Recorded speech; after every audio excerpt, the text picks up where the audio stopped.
Les amis, je suis très contente de vous retrouver pour cette nouvelle semaine ensemble.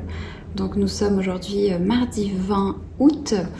Hier, j'ai pas fait grand chose, je vous avoue que j'ai dormi toute la journée, j'étais complètement KO et mes seuls objectifs ont été de passer l'aspirateur dans tout l'appartement et d'aller faire les courses. Écoutez, c'est déjà bien.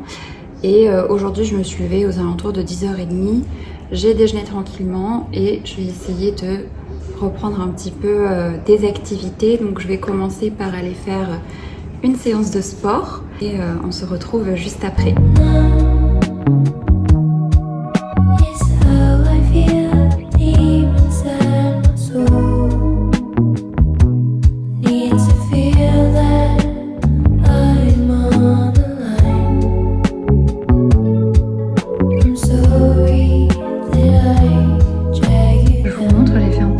Ce matin puisque j'ai migré mon bureau qui était dans le bureau dans le salon puisque je préfère travailler ici. Les mimis sont plus souvent là en plus et voilà, c'est assez épuré, j'aime bien. Là je vais me motiver, il est 16h45 donc il est un peu tard. Vu que je suis pas sortie hier, je vais me forcer à sortir un peu. Je vais aller au café faire un retour sur ce livre là. Donc c'est-à-dire que je vais le finir, il me reste une 50aine de pages et je vais marquer à l'aide de petits post-it tous les points clés qui me semblent intéressants à vous partager. Mais je peux d'ores et déjà vous dire que je vous recommande ce bouquin qui est une très bonne première étape pour un peu reprendre sa vie en main. Il y a plein d'outils, je vous le conseille, mais je vous ferai un débrief dans la semaine. Et en ce moment j'ai ce carnet que j'emmène un peu partout avec moi où j'écris notamment mes idées de projets pour l'avenir. Comme ça, quand j'angoisse un peu pour le futur, quand je me demande ce que je vais devenir, j'ai écrit des petites pistes de ce qui me plairait de faire, etc. Donc ça me permet de garder espoir, de me dire qu'il y a quand même encore des choses qui m'intéressent et encore des choses dans lesquelles j'aimerais me projeter. Alors c'est pas évident, moi je vous avoue que c'est depuis peu que j'arrive à me projeter. C'était pas le cas avant pendant bien plus d'1 an. Et là, je pense avoir une vision un peu plus claire de là où je veux aller dans ma vie. Donc, je me note tout ça et voilà, ça me rassure de le relire de temps en temps, de voir qu'il y a des solutions, que je ne suis pas si perdue que ça, même si là, je suis au point mort. Je note aussi des poèmes que j'aime bien, un peu mes résolutions, le mood que j'ai envie d'avoir. Et je vais également noter les recos, différents bouquins comme celui-ci, en termes d'alimentation, de style de vie, etc.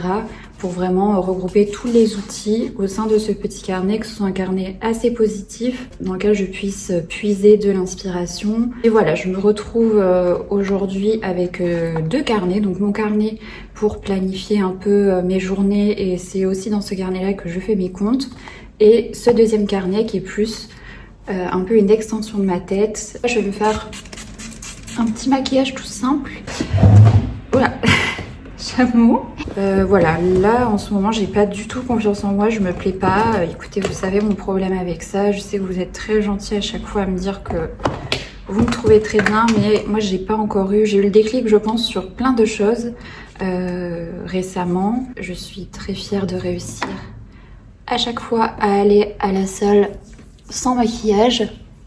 Là je ressens le besoin un peu de me maquiller pour me plaire un peu plus. Un petit peu de bébé crème, ça c'est une bébé crème de Tarte que j'adore. Et bébé tinted treatment. Et d'ailleurs je suis tombée sur un forum horrible à mon propos. Voilà, vraiment affreux. Voilà, il y avait plein de choses très vulgaires, très sexistes, très méchantes. Et il y avait notamment un mec qui disait que j'avais le visage ravagé par la clope et que j'allais mal vieillir. Et en fait, c'est une grosse insécurité chez moi, vu que je trouve que j'ai vraiment le visage marqué. Je vous montrerai mieux parce que là, la lumière est avantageuse. Et voilà, ce commentaire m'a fait beaucoup de mal, vu qu'il cible en plein mes insécurités. Mais écoutez, voilà, je vais plus jamais aller voir ce qui se dit sur moi sur ce genre de forum, puisqu'en fait j'étais juste allée voir mes sources de trafic et j'avais vu que voilà, j'avais quelques visites depuis ce site et ben, j'ai vu après le site en question et le forum à mon sujet. Et voilà, c'était des choses très négatives. Donc, en tout cas, j'en ai tiré une leçon, parce qu'on essaie de tirer des leçons des choses comme ça qui font pas plaisir. C'est que définitivement, je vous le dis, je pense que vous le savez déjà, mais il faut vraiment se le rappeler le plus souvent possible. On ne peut pas plaire à tout le monde, même avec les meilleures intentions du monde. Les gens auront des choses à dire sur vous, et des choses même extrêmes et horribles. Donc moi j'avais l'habitude avec TikTok, et là c'est la première fois qu'il y a carrément un forum dédié à ma personne. Donc écoutez, c'est pas bien grave. C'est pas bien grave, et je suis contente du chemin que j'ai fait, puisque ça, je peux vous dire qu'il y a des années, j'aurais supprimé ma chaîne YouTube. J'aurais été au 36e dessous, et là, en un jour, j'avais digéré le sujet. Donc je suis allée au sport juste après avoir vu ça. Ça m'a aidé à me défouler, à extérioriser, et je ne retournerai plus jamais voir mes sources de trafic, je vous le dis. On ne peut pas plaire à tout le monde, les amis. Donc c'est pour ça, ne vous empêchez pas d'être vous-même, ne vous empêchez pas de faire ce que vous aimez. Il y aura toujours quelqu'un qui aura quelque chose à redire. Du moment que vous êtes aligné avec vous-même, que vous savez que vous faites les choses avec bon cœur, avec de bonnes intentions. Écoutez, l'interprétation des uns des autres, la méchanceté qui peut découler après autour de votre personne parce que, je sais pas, votre tête ne revient pas aux gens, c'est des choses qui arrivent. Bah écoutez, c'est comme ça. Donc, raison de plus pour travailler sur soi, à ne pas toujours chercher la validation des autres. Moi, je vous l'avais dit, c'est vraiment quelque chose qui est problématique chez moi, puisque que ce soit dans mon travail, avec mes proches à l'époque, avec mes amis, c'était toujours une question de validation. Je voulais me sentir aimée, etc. Non, là, en fait, le travail à faire, c'est de travailler sur soi pour s'aimer soi. Donc ça prend du temps. On passe par plein d'étapes, plein d'émotions. Mais une fois que vous avez acquis du respect pour vous-même, une compassion pour vous-même, croyez-moi, vous êtes le grand gagnant de l'histoire. Les autres, en fait, ne sont que des figurants, en fait, dans votre vie. Moi, je pense notamment à toute la haine que j'avais prise sur TikTok. En fait, ce sont des gens que je ne verrai jamais. Et quand bien même si je les verrais, on pourrait juste prendre un café et échanger autour de tout ça, et je suis sûre que ça se passerait très bien. Voilà, il y a des gens qui ont besoin de faire sortir leur frustration de cette façon. Écoutez, c'est dommage pour eux au final. C'est dommage pour eux au final, et voilà. On va pas faire du social non plus si ces personnes ne veulent pas évoluer, ne serait-ce que pour elles-mêmes. Laissons-les dans cet état de médiocrité dans lequel ils semblent se complaire. Voilà. Je vous jure qu'il y a une chose que la dépression m'a permis d'acquérir, c'est de la force. On a tendance à croire que les personnes en dépression sont des personnes faibles. Pas du tout. Je pense que c'est des personnes dotées d'une grande force, puisque vivre avec ça, ça demande vraiment des efforts, une force mentale incommensurable, ce qui fait que je me sens forte. Et du coup, ces choses-là, ces parasitages négatifs, cette méchanceté et tout ça, je me dis, en fait, j'ai traversé la dépression. Vous pouvez être méchant, ignoble, horrible, rien ne me fait plus peur que la dépression, et ça à côté, c'est genre insignifiant.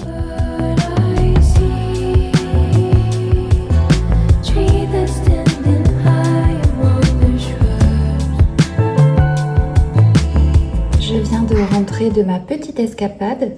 Je suis contente, j'ai pu terminer mon bouquin, et du coup j'ai vraiment tout annoté pour essayer de vous donner le plus d'infos possible. Je suis passée à la librairie et j'ai acheté ce livre qui s'appelle Minimalisme de Joshua Field Milburn et Ryan Nicodemus. Et voilà, vu que c'est un petit peu quelque chose qui m'inspire de plus en plus, je sais que ça avait été pas mal à la mode et tout ça, mais j'ai vraiment envie de comprendre la philosophie qui se cache derrière ce mouvement. Je pense que ça me correspond un petit peu mieux par rapport à ma vision des choses que je vous avais exposée précédemment. Il n'est pas très long et il coûte quelque chose comme 7 euros. Aussi, j'ai ma prof de crochet qui m'avait offert ce petit smiley en crochet avec des petites perles. Il y a écrit rêve et je m'étais dit du coup que j'allais l'accrocher à un sac. Voilà, ça me fait un petit sac customisé. Écoutez, j'aime beaucoup, puis ça a une valeur sentimentale. Bon les amis, on est mercredi. J'ai amené Mimi chez la veto ce matin. Ça s'est très bien passé, on lui a enlevé ses points. Donc cette histoire de stérilisation est derrière nous. Et écoutez, aujourd'hui c'est un jour un peu compliqué. Je vais pas vous mentir, je comptais cette semaine justement vous faire un bilan. Étant donné que ça va faire 2 mois depuis ma dernière crise compliquée, dont je vous avais parlé dans le premier vlog. Et là, écoutez, aujourd'hui, ça ne va pas du tout. Ça faisait longtemps, ça faisait donc 2 mois que je ne m'étais pas sentie aussi mal. Voilà, savoir que pendant ces 2 mois, j'ai eu de belles journées, j'en suis tellement reconnaissante. C'était une bouffée d'air frais. Guérir de la dépression est un travail de longue haleine. Pour ma part, étant donné que c'est chronique, je vais plus être dans la quête de limiter la rechute dépressive, mais je sais que malheureusement j'y suis très sujette et il faut que je l'accepte et c'est quelque chose que j'ai énormément de mal à accepter. Ensuite, je tenais aussi à vous dire que voilà, j'ai arrêté la pilule. Là, je suis censée avoir mes règles, je ne les ai pas.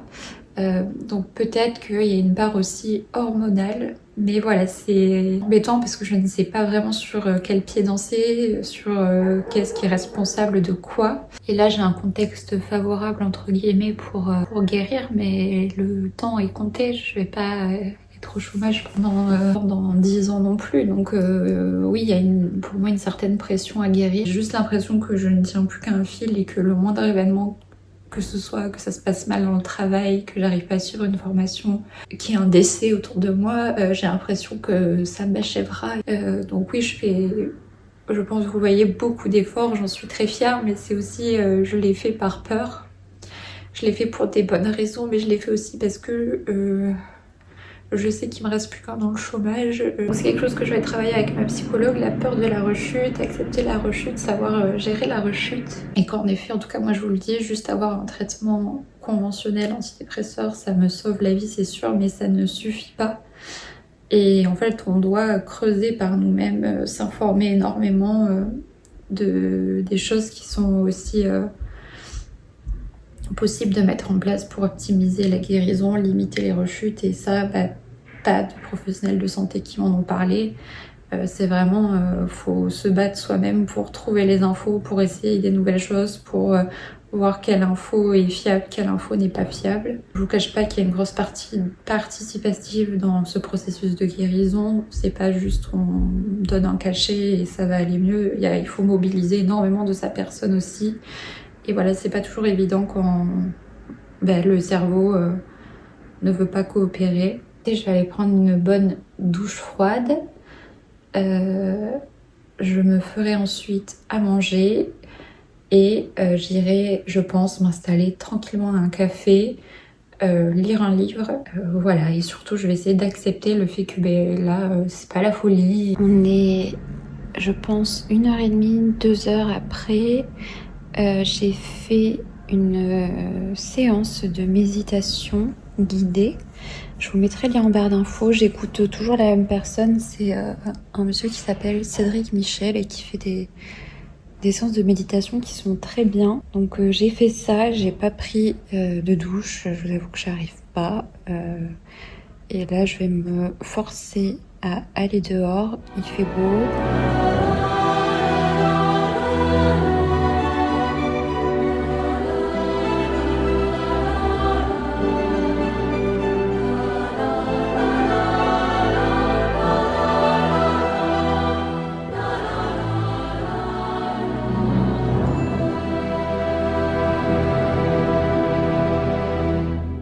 les amis, on est lundi 2 septembre.